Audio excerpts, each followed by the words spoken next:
Jamie Kirchick, welcome to the podcast. Thank you for having me. There's lots of things that I'm excited to talk to you about, but let's start with your book, Secret City, The Hidden History of Gay Washington. I think it's a really beautiful testament to how much our social world has changed and in some ways how quickly it has changed. The secret city, the hidden Washington, that was a very, very real thing at the beginning of your story. Tell us about sort of what the early history of America's capital and homosexuality was. So I start the book around the New Deal in the years leading up to World War II, because World War II is a tremendously important moment in the history of homosexuality in the United States, but also in the world, because it's then when homosexuality is transformed into a national security threat. Up to that point, it had been obviously condemned in Judeo-Christian religious tradition and other religious traditions. It was a medical condition.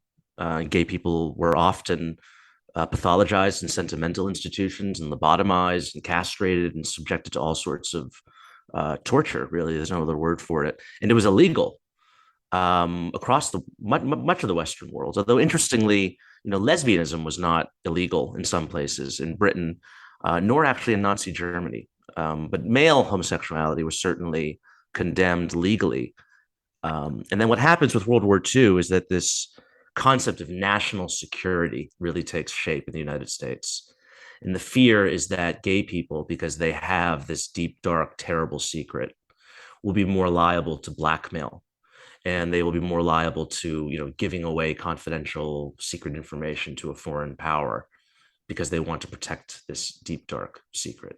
And the irony, of course, is that under a sufficiently repressive regime, that may be true, right? If you create such strong disincentives for people to be true to who they are, yes, then of course it's true that they will become incredibly fearful of that secret being revealed. I'm not saying that. No, I know, but it's actually yes, no, and that even the more liberal-minded people of the time would have said what you just said as a justification for this policy of excluding gay people from having security clearances or working in the government. I mean, two things. One is that the government could have just as easily said, yes, we know that there is this, terrible environment out there, but if you are in a situation, you're a gay State Department official and you are being blackmailed because of your homosexuality, come to us and reveal your homosexuality. We will not fire you.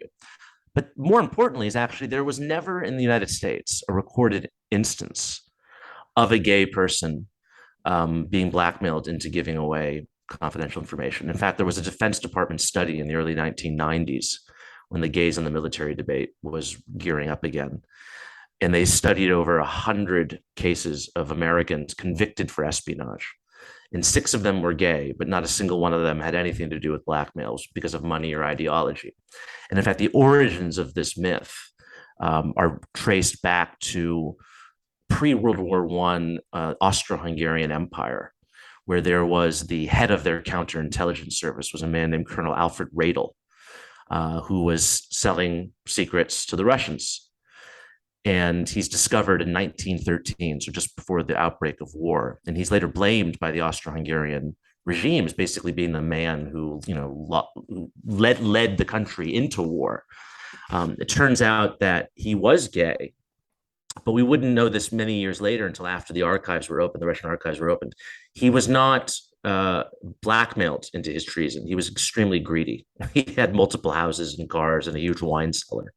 But this story caught on, and the story of Alfred Radel became this almost mythological parable in the minds of Western intelligence officials. And decades later, Allen Dulles, the first civilian head of the CIA, he's writing books about the Radel story. And if you would, and when the issue of gays in the federal government in the United States first becomes a kind of hysterical cause around the early years of the McCarthy period, the head of the CIA at the time is testifying.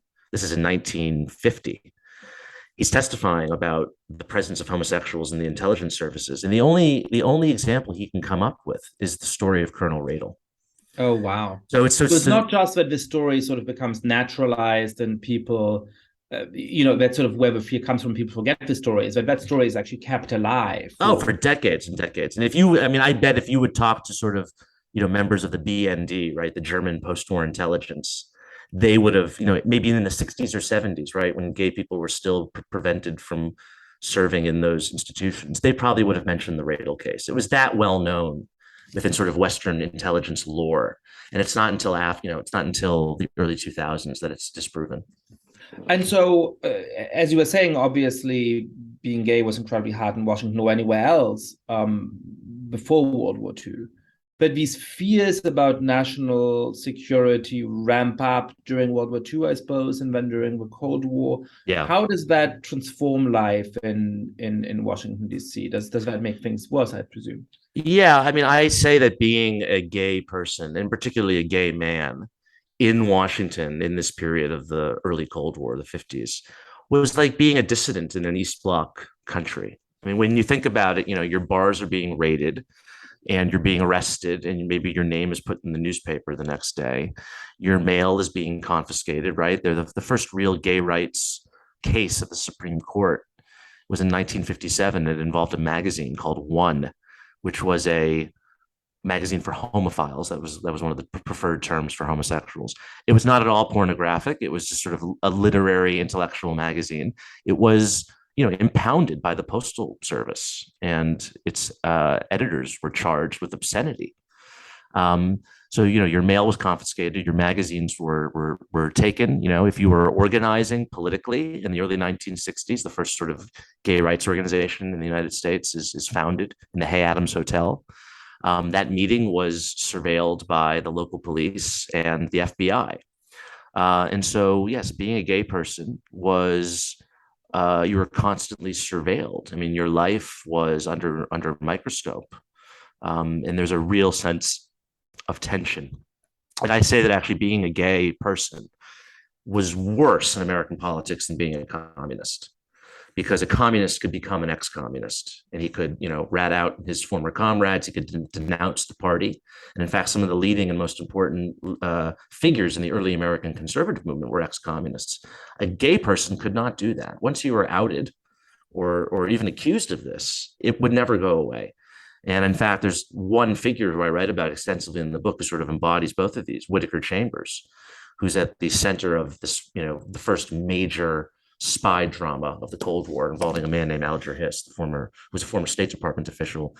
I'm sure lots of listeners will know the story, but lots also won't. Can you? Yeah. So Alger Hiss he was referred to as the Jeeves of the Eastern Establishment. I mean, educated at Harvard, he clerked for Oliver Wendell Holmes in the Supreme Court. He was he served in the State Department in high-ranking positions. He was the Secretary General at the first meeting of the United Nations in San Francisco. And then after leaving the State Department, he becomes the head of the Carnegie Endowment. So just, perfect, spotless resume. Whittaker Chambers is this sort of dumpy, fat guy with bad teeth who worked for Time magazine, a conservative writer.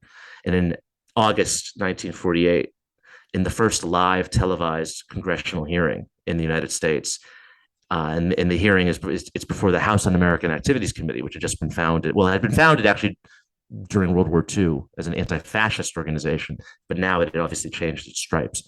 He accuses Hiss of being a communist, and this becomes a major scandal. And it's really an indictment of the American elite, because they had all defended Hiss and sort of promoted him. But there's this underlying tension, this sort of unspoken element to this whole drama, which is a homoerotic one, because no one can really understand the nature of the relationship between these two men. It's believed, and it's actually true, that Chambers had led a secret life as a homosexual while he was also a member of the Communist Party. And it's never publicly alleged, but it's hinted at, it's inferred. And the Hiss team basically go around spreading this story that the reason why Whittaker Chambers is making these accusations against Alger Hiss is that he's a spurned homosexual, that Hiss rejected his advances, and he's sort of concocting these, Baroque stories about, the two of them being members of a secret communist cell. It's all lies. Really, he wanted him and was rejected. It's true that Chambers was, whether or not he's gay or not, that's up for debate, but he lived a gay life. And he was sleeping around with men in the 1930s, and he admitted this to the FBI secretly, because he wanted to tell them everything in advance of the big trial for perjury that Hiss would undergo. But Chambers could come out, so to speak, as a former communist. He could say in 1948, I had been a member of this communist cell. I was a traitor to my country, but now I'm a conservative and I'm embracing motherhood and apple pie, blah, blah, And blah. in a way that convert stories often do, that probably even gave him additional standing. Absolutely. Right? I have credibility in telling you how evil these exactly. I was one of them, but yes. I'm now a decent person. And, yes. And his memoir, Witness, by the way, is one of the most important and actually one of the great autobiographies of the 20th century. And in that book, he alludes to, I mean, it's funny, I came across passages in that book where he's describing meeting his, contacts in the communist underground.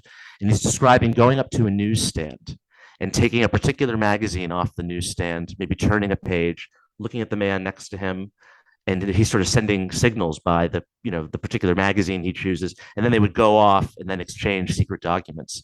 You can read these passages of him meeting his, these furtive encounters with another comrade in the communist underground, and it reads word for word like a description of cruising for gay sex in the 1940s or 50s or even later, right? Sort of the making eye contact with someone. It's all coded behavior.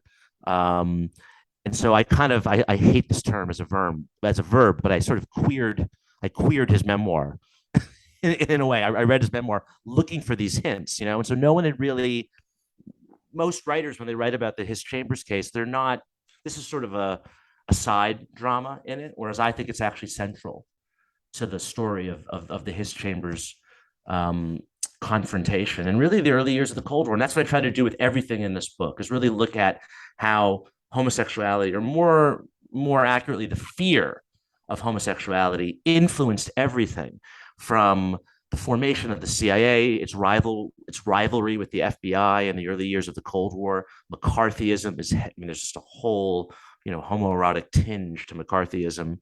The court of Camelot and Jack and Jackie Kennedy and their gay friends, Nixon's paranoia and how it's really inflected by homophobia. The Reagans and just kind of the aura of homosexuality that sort of surrounds the Reagans. And the book goes all the way to Bill Clinton, and I end with him in 1995, because that's the year that gay people were finally permitted to have security clearances. It was not until 1995 that you could be denied a security clearance because of homosexuality. So talk us through some of that story. So you were starting to hint at the first kind of gay rights organizations and so on that were starting to be founded. What happens after this most intense early Cold War moment of repression? The 50s? What do the 60s look like? So there's an important moment in 1957. There's a 32-year-old Harvard-trained PhD astronomer whose name is Frank Kameny. And he's working for the Army Map Service, which is the predecessor to the Geospatial Intelligence Agency, basically the military arm of the space program. And it's December 1957. So this is 2 months after Sputnik is launched, right? So we're 2 months into the space race. He's working at an observatory in Hawaii, and he's summoned all the way back to Washington by the Civil Service Commission, which is today the Office of Personnel Management. They basically manage all the federal employees. He's summoned back to Washington, and he's told on the spot, we have evidence that you're gay. It's an arrest record for solicitation, and you're going to be fired. And they fire him right there.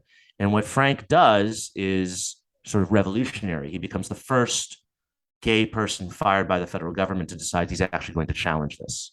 You have to understand, in the years leading up to this, thousands of people had been fired from the federal government, and none of them wanted to challenge it, because challenging it meant you had to go public, obviously. And what he did was revolutionary, because he's basically the first person to say, I'm not sick and we're not sick as homosexuals. It's the society that is sick. And I also think it's important to illustrate, again, back to my point about why homosexuality was worse than being a communist. This is 2 months into the space race. What's the federal government doing? They're expending their resources to fire a Harvard-trained PhD astronomer working for the Army Map Service. It just tells you how obsessed they were with this issue, and that they'd rather fire a homosexual than use his talents in the fight against communism, right? And there were thousands of other people, highly trained, well-educated, patriotic men and women who were fired. And I actually think this is what's known as the Lavender Scare.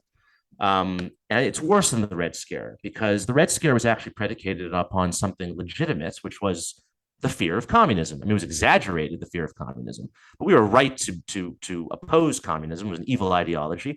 And there were, a number of high-ranking communists in the federal government, Alger Hiss being one of them. Certainly not the hundreds that Joe McCarthy was alleging, and he ruined many innocent people's lives. But there was some legitimate basis to be worried about communism. That's my point. With homosexuality, it was completely without foundation whatsoever. And just as many lives were ruined by this, insane or irrational fear. So anyway, Kameny goes off and he challenges it. His firing, he fails. He tries to go up to the Supreme Court. Not even the ACLU will take his case, by the way. Wow. Another example, right? The ACLU took plenty of people who were communists or accused of communism. They defended those people. That's actually what the ACLU was founded to do during the first Red Scare. They wouldn't take the case of a homosexual in 1957. So that's how lonely the homosexual was, right, in the United States in this time. And in 1961, he founds an organization called the Mattachine Society of Washington, which had chapters in Los Angeles and New York that were not very active. And it was really the first gay civil rights organization.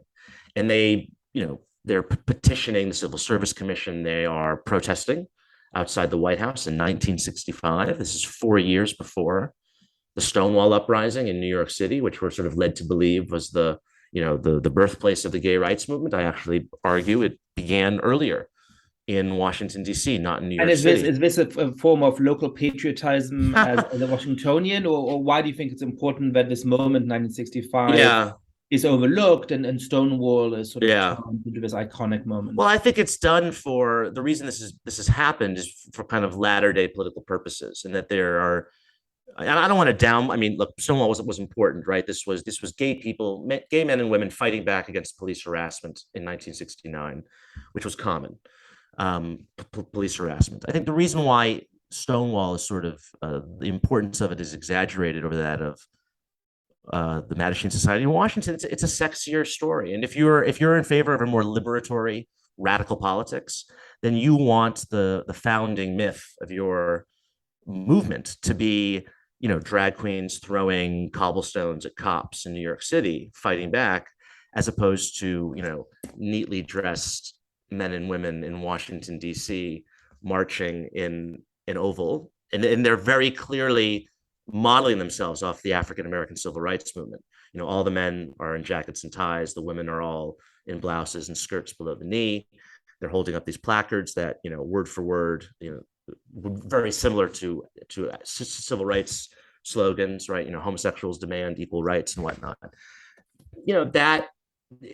These are sort of two what streams or the two sort of what's the word for it? Channels within the gay movement, right? There's the more kind of assimilationist wing, right? And then there's the more liberatory radical wing. And these have often been in tension, particularly after 69, after Stonewall. And you can see them, in sort of the Mattachine Society approach and then the kind of Stonewall approach. That's really interesting. So the White House protest is in a way an early symbol of the assimilationist respectability politics. Right. Is the term that's used. I think it's a derogatory term.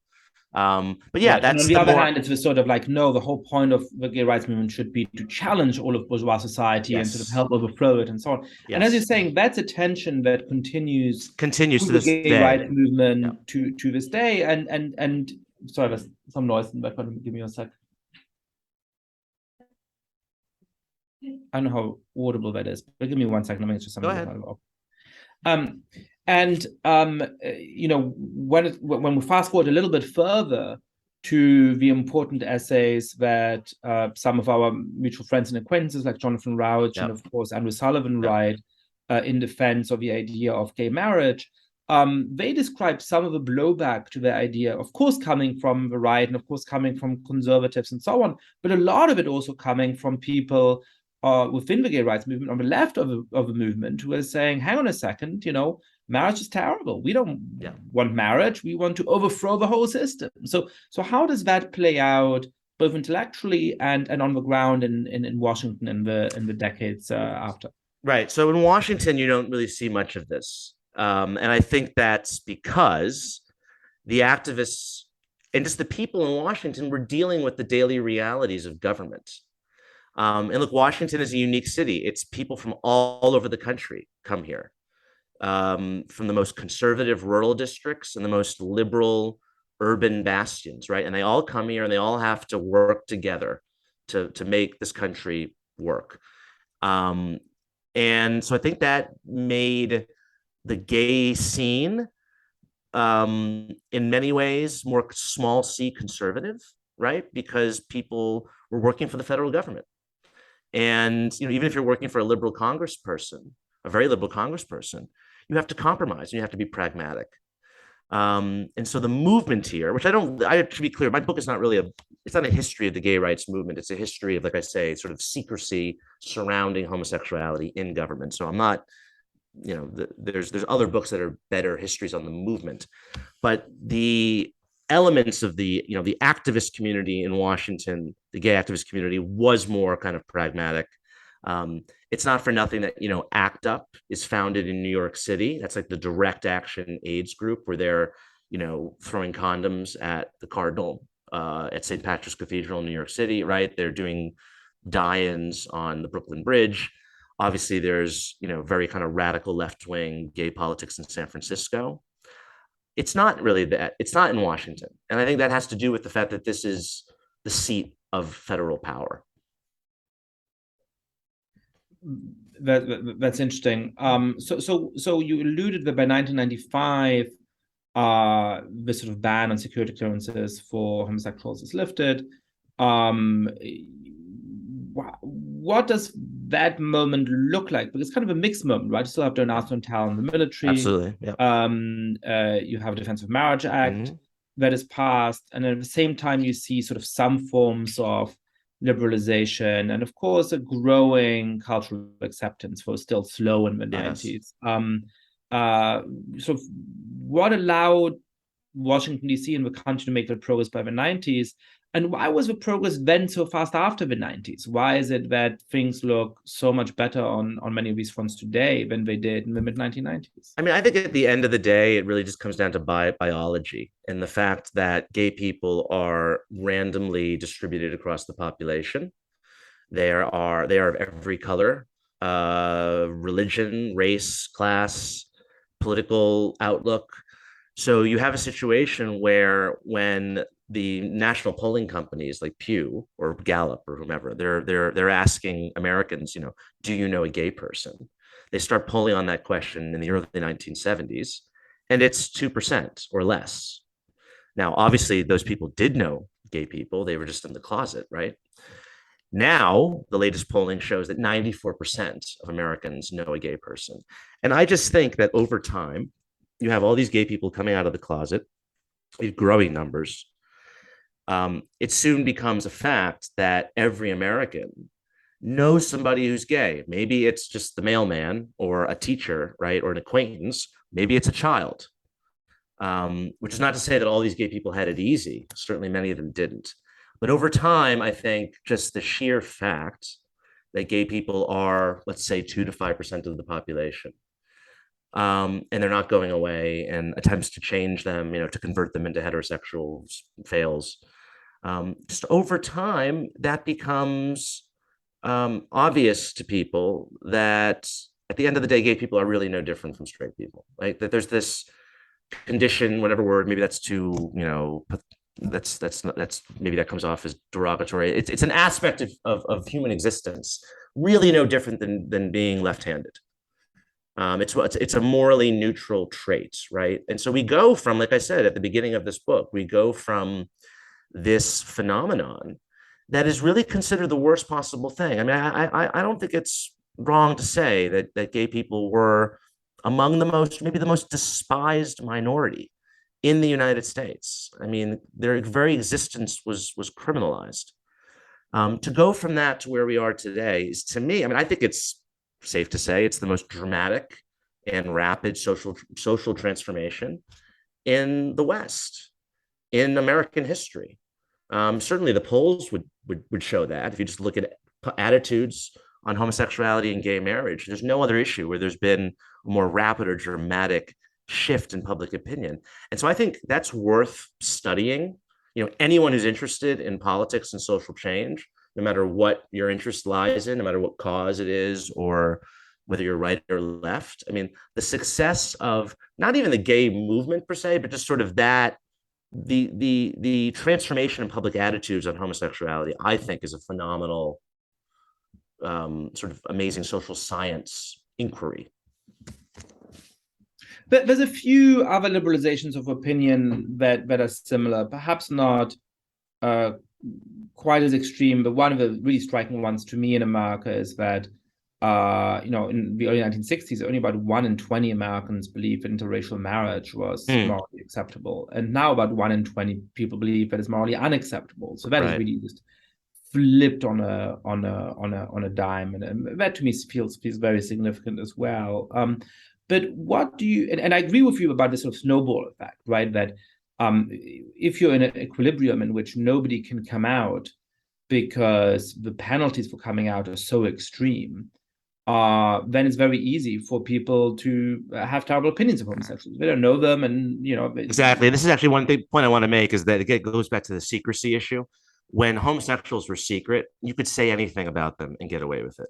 And I write in the book about how during World War II, it was widely believed within the upper reaches of the U.S. government that the Nazis were a gay cabal, that there was something that sort of gay men were more inclined to be Nazis. And there is kind of a kernel of truth in this, only in the sense that one of the leading Nazis in the early years, Ernst Röhm, the head of the SA, was a relatively openly gay man and kind of proud about it, boasted about it, and Hitler tolerated him. Of course, he was like the first to go in the Night of the Long Knives, but that sort of the presence of this one prominent kind of homosexual then leads to this sort of myth. And I come across documents where they're speculating at length about the supposed homosexuality of Hitler, that maybe the stab in the back myth is actually a sign of kind of, a latent fear of being sodomized. I mean, really kind of crazy stuff. And then just a couple of years later, during the Cold War, we have this conflation of homosexuality and communism. So there's no logic to this. And then in 1967, the only man who's ever prosecuted for the murder, the assassination of John F. Kennedy, is a gay businessman in New Orleans. And the reckless prosecutor who brings these charges basically alleges that there was this right-wing homosexual cabal that assassinated JFK as revenge for the failure of the Bay of Pigs, right? And this actually becomes the basis of the movie JFK by Oliver Stone, which is it's a great movie in terms of its cinematic qualities. It's also probably the most homophobic movie that Hollywood's ever produced. So my point is that when homosexuality was secret, you could say anything about gay people. And homosexuality lent itself very easily to conspiracy theory, right? And there's this, it's very similar to anti-Semitism, actually, in that manner. Gays are believed to be a part of this sort of secret international secret fraternity. They're more loyal to this, what's called the Comintern, the Homosexual International. That's a great term. I haven't heard that before. It's a play on the Comintern, obviously, right? But the Homosexual International. There's actually a chapter in my book called the Comintern, and and it's fascinating. But the gays are believed to be more loyal to this than they are to their nations that they're supposedly, pledging fealty to, which is very similar to anti-Semitism, right? That they're rootless cosmopolitans. The same exact accusations are leveled against gay people.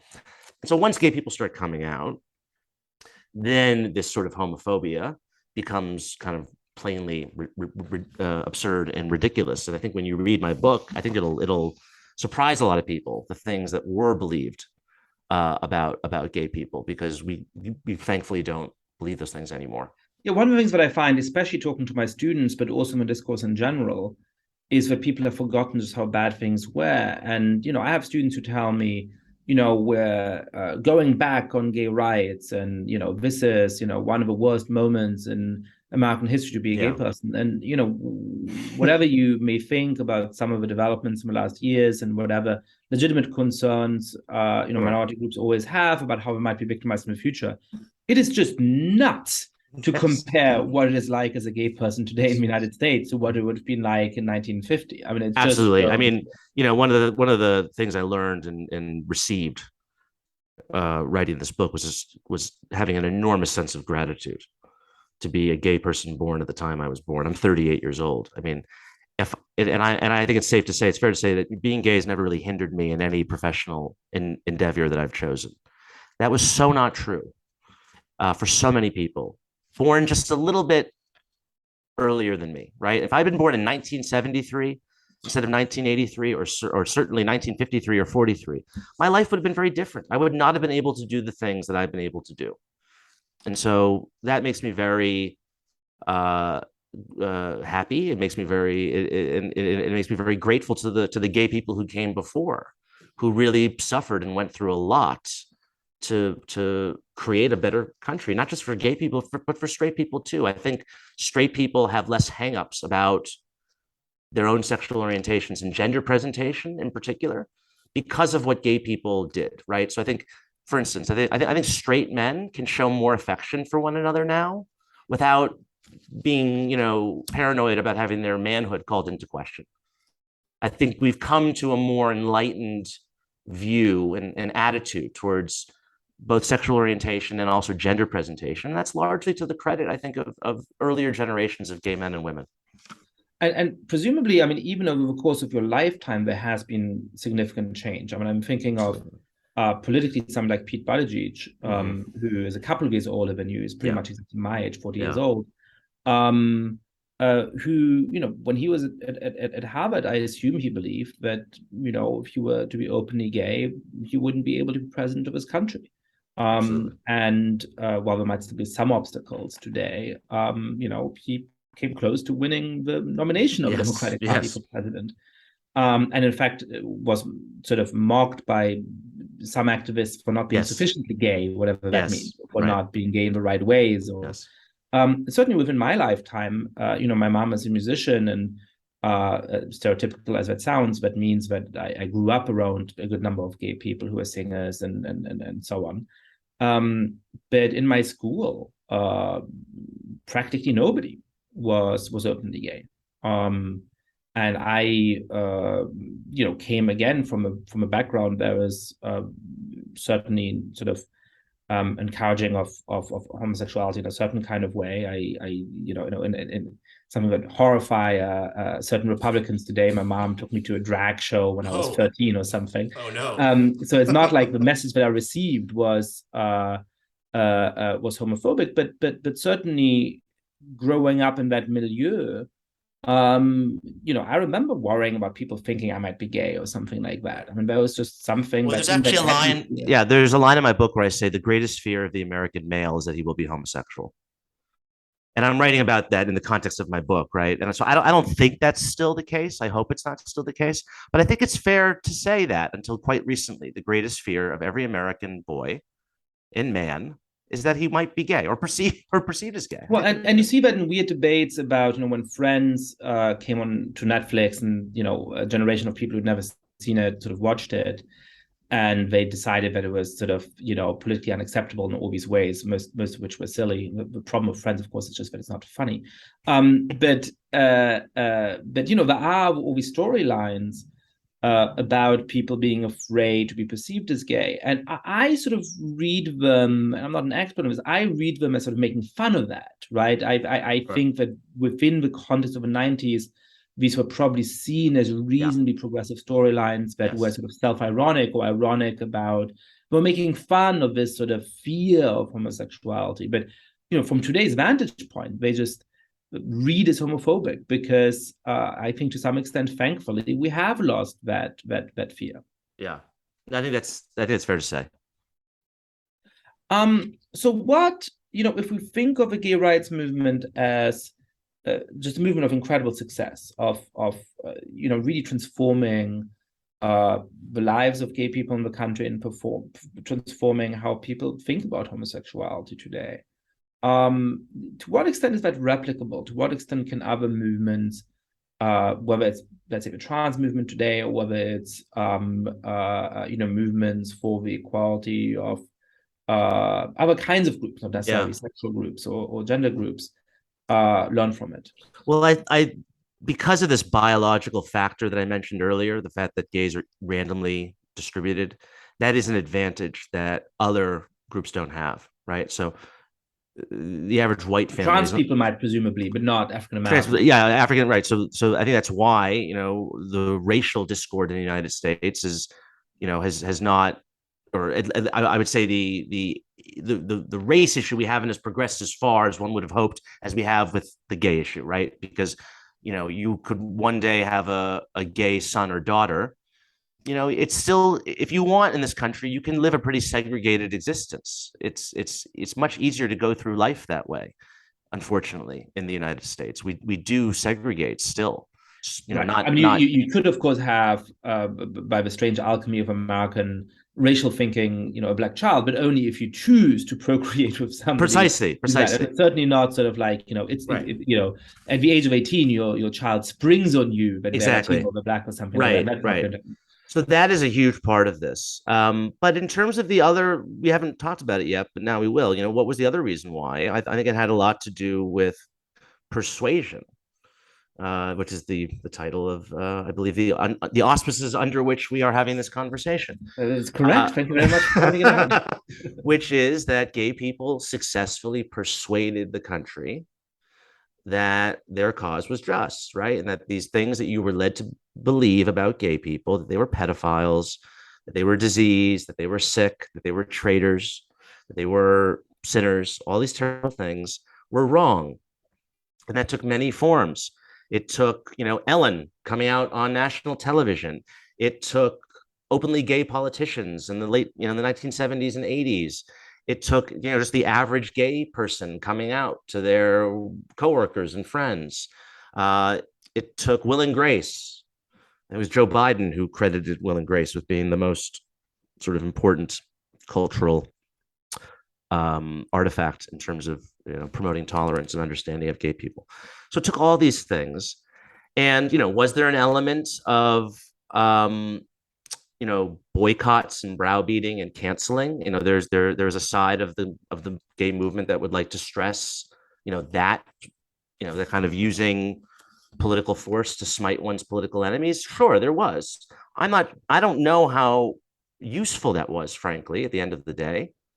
I don't know if, boycotting Chick-fil-A, which was a big cause a couple of years ago because, the owner of Chick-fil-A, who's a religious Christian, in his personal capacity, opposed gay marriage. And so there was a movement afoot to boycott Chick-fil-A. I'm not really sure if boycotting Chick-fil-A was as influential as, Andrew the kind of corpus of Andrew Sullivan and Jonathan Rauch and other important gay and lesbian writers, right? I'm willing to put my bet more on the latter as playing a role, right? And you have all these other, you have movements within religious denominations, right? You have openly gay pastors and rabbis and imams even, right? And they're playing a huge role too. I guess I would distinguish between two different questions here, right? I think you mostly spoke to the question of tactics, that actually you're saying the sort of, the approach from the White House was perhaps more effective than the Stonewall riot, or that the sort of browbeating and cancellation was less effective than people coming out on television or developing gay television shows and so on, or television shows with gay actors and so on, and television shows with gay characters. Yes. And so on.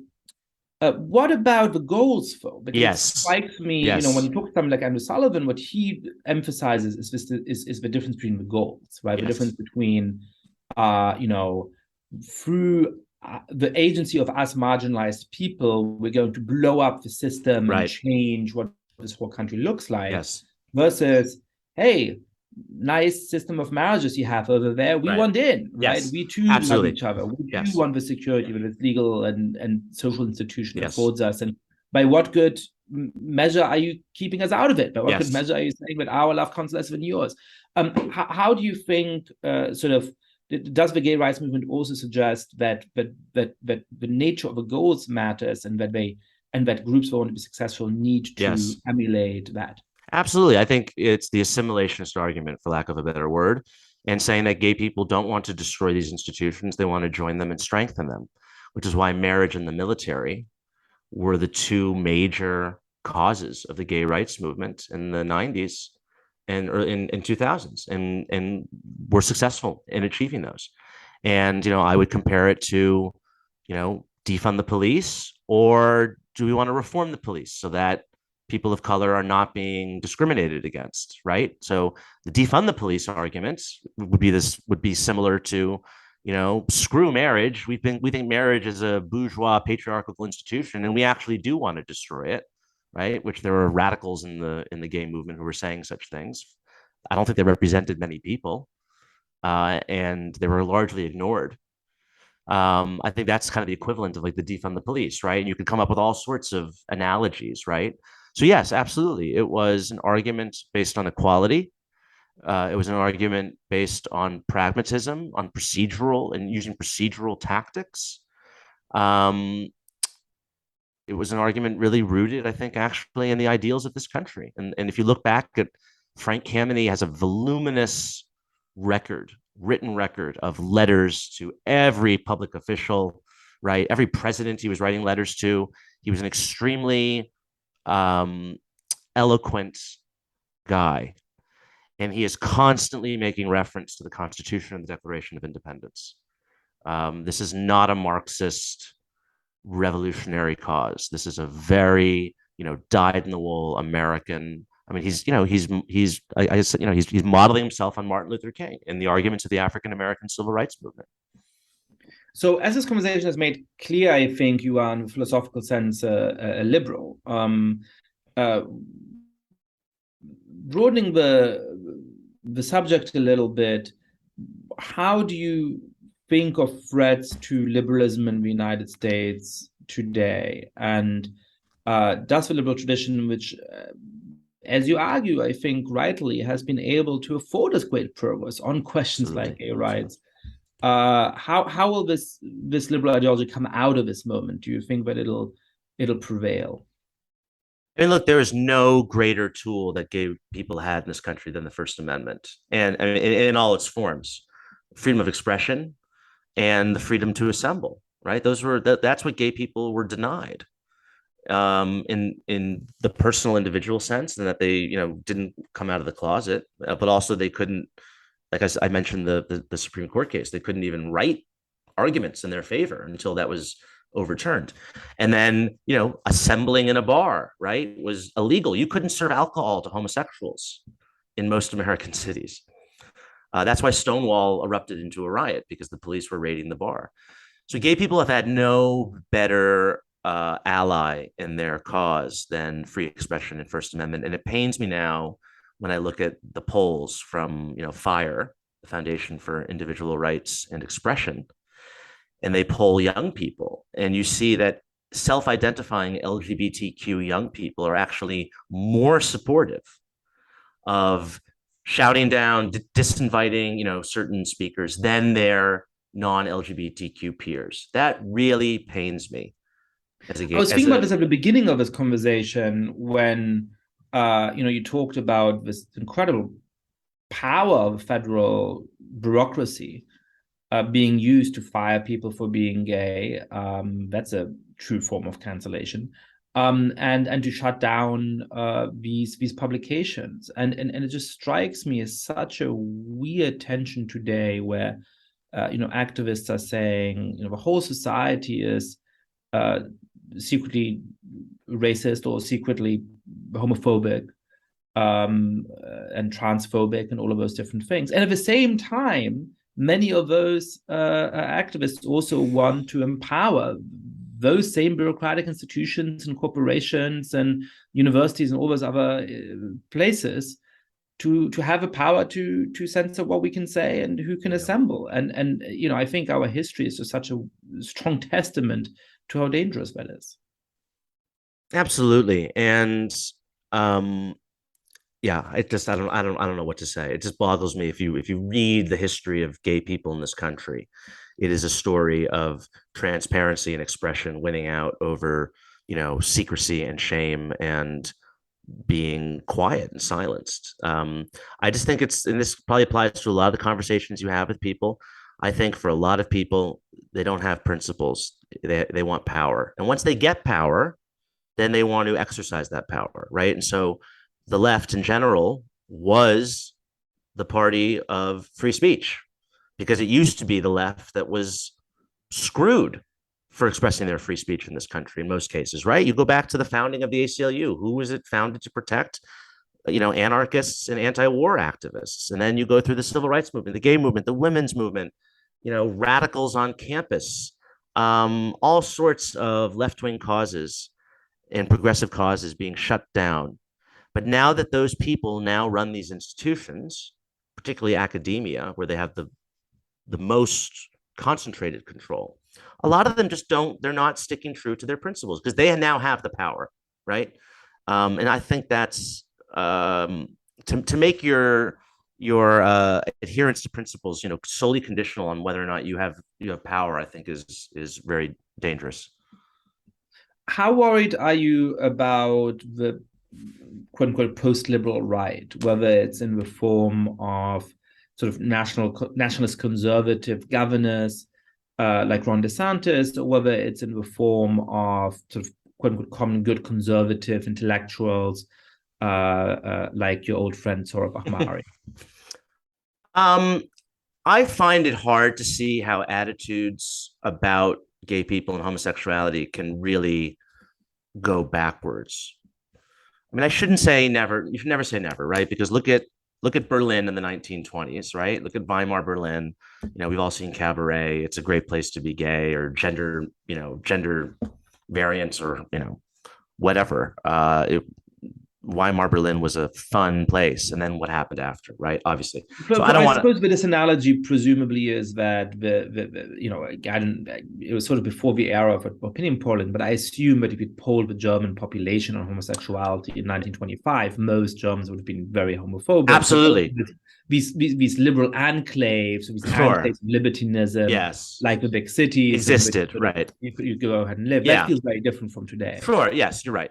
So I find it hard to see how these attitudes go backwards, right? Because, I mean, you talk to younger people and you teach younger people, right? And they are so relaxed about this that it's hard to see how that goes back, right? So, and I also, I don't see how gay marriage gets overturned.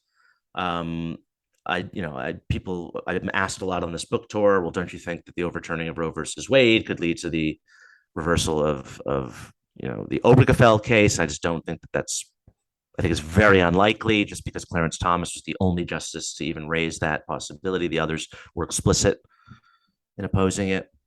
And talk us through how they were explicit about it. They said in the ruling opinion, they said that the legal rationale that they're using here to overturn Roe versus Wade does not apply to other cases involving privacy, the privacy clause, because there isn't a human being at stake, right? The issue with abortion is whether or not a fetus is a human. That's really what it boils down to. If it's a human, then it needs some kind of legal protection, right? There's no question about this with gay people. And so the idea of the ruling, as I recall it, is that it says we are not the right instance to decide whether or not a fetus is a human being. That's up to legislatures. We're putting back to the legislature. Right. But because of the potential status of a fetus as a human being, there is an issue here, right? Yeah. There's some plausible claim for why one might want to regulate abortion. Yes. Whereas when it comes to something like gay sex, there's, two consenting adults. There's just there's nothing on the other side here to generate the concern that would justify the. Well, there's not a human life. There's not a potential human life at stake. That's their reasoning. Okay, you can agree with that or disagree with that, but that's their reasoning. And so I don't see in the current composition of the court how Obergefell gets overturned, or the Lawrence v. Texas, which was the sodomy ruling. That said, I mean, the temperature in the country right now is quite ugly on these issues, because we're seeing this backlash, I think, to the visibility of LGBT people, but in particular, I think the transgender issue is much more conceptually difficult for people to wrap their heads around than homosexuality was. I think that's fair to say. Even liberal-minded people, I think the issues tied up with the transgender question, for instance, transgender women in sports, right? Just the whole question of crossing sex. And whatever the right answers here, it doesn't have the structure of something like gay marriage, right? Because of gay marriage, it's sort of like, look, this is sort of a tired political line that people were saying at the time, and a true but sort of tired line. It's like, well, you don't have to marry somebody of the same sex; you just have to allow somebody else, right? Obviously, the stakes are different when it's a question of who is allowed to partake in this competition, and whatever the right answer to that is, that feels, it changes the nature of a competition in a different way. Yes. When it changes the nature of marriage for some different couple to be able to marry each other. Right. And so I think that there's a backlash against this, against the kind of overreach, if I could say, of the transgender movement. I think that they haven't taken all the right lessons from the gay movement. I'm seeing less attempts at persuasion and more attempts at browbeating and cancellation, actually. A lot of it, oftentimes against gay men and lesbians.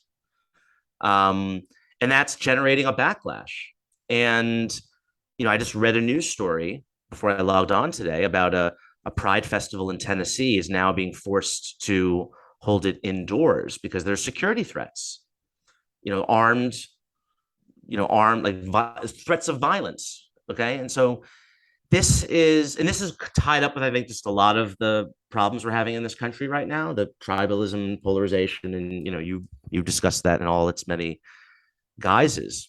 And I think that the LGBT is now becoming, again, a kind of culture war issue, but it's mostly the gender aspect of it. It's not the L, the G, and the B. It's mostly the T and the Q that we're now debating, and that's now the kind of the focus of kind of the controversy.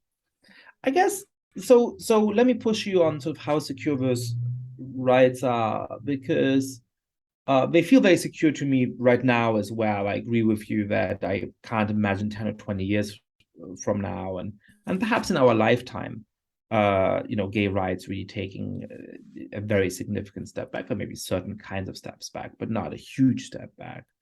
But the weird thing about history is that there's always stability in sort of the short and midterm, but over the long term, you can have these vast changes. And so, nobody in the 1950s could have imagined that we would be as tolerant towards homosexuality than we are today.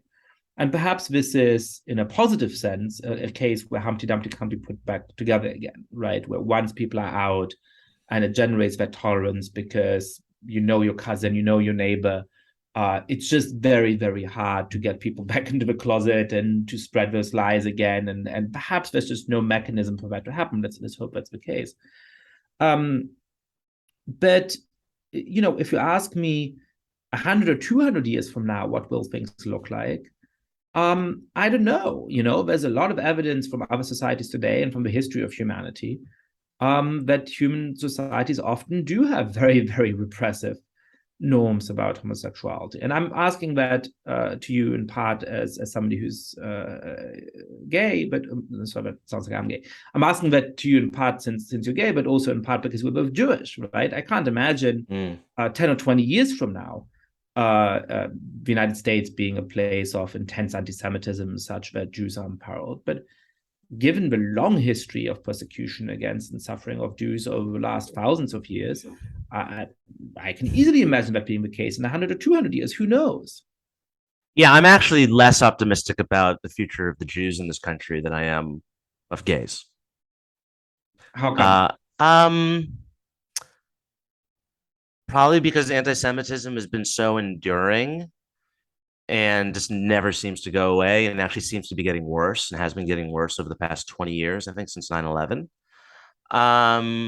It's growing on the left, whereas the story of gays in this country is the complete opposite. So it's just more linear, you mean? It's more linear, yeah. The progress that gay people made, like I said before, it's the most dramatically positive social development in the history of this country. And for Jews, the situation is getting worse than what it was before, right? I mean, Jews come here, and how so? For people who might not be in the States. Well, I mean, just look at what Kanye West tweeted the other day. Now, look, he's mentally not all there, but a hugely influential figure. And yes, he was condemned by it, but condemned for it by prominent people.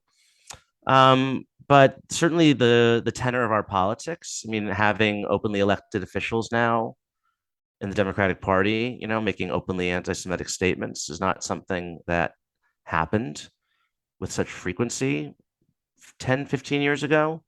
I really just think a lot has changed since 9/11. I think the 9/11 combined with the kind of intifada, and then you have the whole Trump phenomenon. And I don't think Trump is an anti-Semite, but he's certainly a lot of the right-wing anti-Semites seem to like him.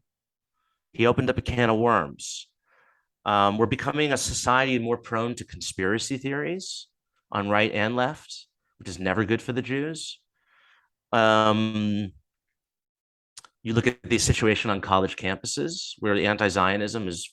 I mean, I'm one of those who believes that anti-Zionism is anti-Semitism, but even if you're not, it's hard to deny that a lot of these actions of campus activists, that their anti-Zionist agitation is not anti-Semitic. I mean, the latest is just this story out of Berkeley Law School, where a group of organizations just decided to announce that they will not invite any Zionist speakers.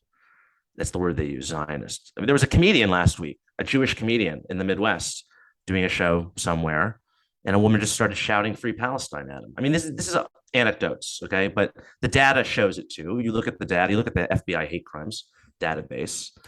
Hate crimes against Jews are skyrocketing. I mean, in New York City, the attacks on visible, we're talking about, observant Jews, are skyrocketing.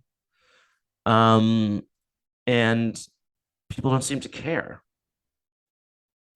I mean, the amount of attention we devote to this type of hatred is so infinitesimally small compared to that which we devote to other types. So I don't know. This is not a conference. You didn't book me to talk about anti-Semitism, but I don't feel any of these things that I just said about the state of the Jews. I don't feel that way about the state of the gays. Maybe they're intertwined in a way, and I'm deluding myself. And maybe things will be bad for gays. But I can't tell you what things are going to look like in 100 or 200 years. Of course not. We'll probably be uploading ourselves into computers at that point. So. I mean, one of the great things about the book is just how entertaining it is, and how many just fascinating stories there in it. Normally I ask people at the end of a podcast, what can give us hope, or what we can do, or some kind of fix. Tell us a story from your book. I mean, I think the wildest story that I came across, probably the biggest scoop in the book, was I uncovered an attempt by a group of congressional Republicans in the summer of 1980. They were liberal and moderate Republicans, and they were not happy with the fact that Ronald Reagan was about to win the party's nomination. They tried to convince the Washington Post, and Ben Bradley in particular, the legendary editor at the time, they tried to convince him to investigate what they claimed was a story involving a group of right-wing anti-communist homosexuals supposedly controlling Ronald Reagan, that they were controlling him as if he were a Manchurian candidate. That's actually the term that they used. And this story goes back to when he was governor of California, and there was a gay scandal involving several aides. And so Reagan had been sort of, for years, he'd been kind of trailed by this whiff of scandal involving a couple of gay men. And it resurfaced in the summer of 1980. And Ben Bradley, he assigned his crack squad of investigative reporters, including Bob Woodward. They branch out, they investigate the story. I found this had never been reported on before. I found all the notes from the investigation in Ben Bradley's papers at the University of Texas. And so I reconstructed in the book. And it's kind of a wild, crazy story. Dick Cheney makes an appearance in it. It's kind of unbelievable today, but it all happened, and it's in Secret City. Jamie Kirchick, thanks so much for coming on the podcast. Thanks for having me.